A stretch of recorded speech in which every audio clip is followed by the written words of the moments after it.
Operation સિંદૂર પછી PM Modi પહેલીવાર 26 મેના રોજ ગુજરાતના પ્રવાસે આવી રહ્યા છે।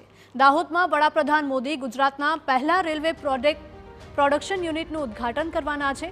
વડાપ્રધાનના કાર્યક્રમ માટે વહીવટીતંત્રએ પૂરજોશમાં તૈયારીઓ શરૂ કરી છે। સભા સ્થળથી લઈને તમામ જગ્યાએ ચાંપતો સુરક્ષા બંદોબસ્ત ગોઠવાયો છે। વડાપ્રધાન દાહોદમાં રેલવે વર્કશોપમાં 20,000 કરોડ રૂપિયાના ખર્ચે બનેલા લોકોમોટિવ એન્જિન ઉત્પાદન પ્રોજેક્ટનું ઉદ્ઘાટન કરશે। આ રેલવે કારખાનામાં 9,000 એચપીના આધુનિક એન્જિનનું ઉત્પાદન કરવામાં આવશે।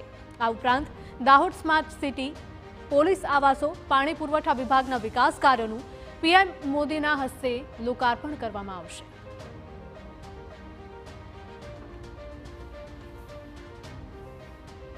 તો પીએમ મોદી દાહોદમાં નવનિર્મિત 9,000 એચપીનું પ્રથમ લોકોમોટિવ એન્જિન દેશને સમર્પિત કરવાના છે।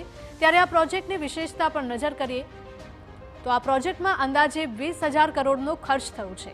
આ પ્લાન્ટમાં 9,000 હોર્સ પાવરનું એન્જિન બનશે, જે 120 કિલોમીટર પ્રતિ કલાકની ઝડપ ધરાવે છે। આ એન્જિનથી 4,600 ટનના કાર્ગોનું ટ્રાન્સપોર્ટ કરી શકાશે।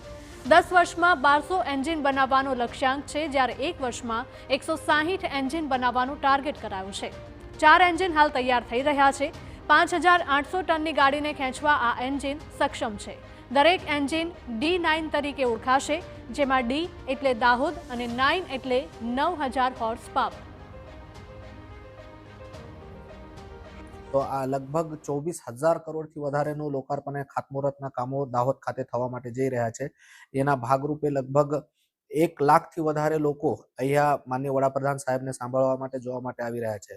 ઓપરેશન સિંદૂર પછી માનનીય વડાપ્રધાન સાહેબ પહેલી વખત ગુજરાતમાં આવી રહ્યા છે અને પહેલું મોટું ફંક્શન જો છે એ દાહોદમાં થઈ રહ્યું છે। એના કારણે લોકોમાં બહુ જ ઉત્સાહ છે। ગ્રામ્ય કક્ષાએથી લઈને શહેરી વિસ્તાર સુધીના ઘણા લોકો જો છે સાહેબને આવકારવા માટે તૈયાર છે। એના માટે વહીવટી તંત્ર દ્વારા પણ તૈયારીઓ જો છે એ પૂર્ણ કરી લેવામાં આવેલ છે।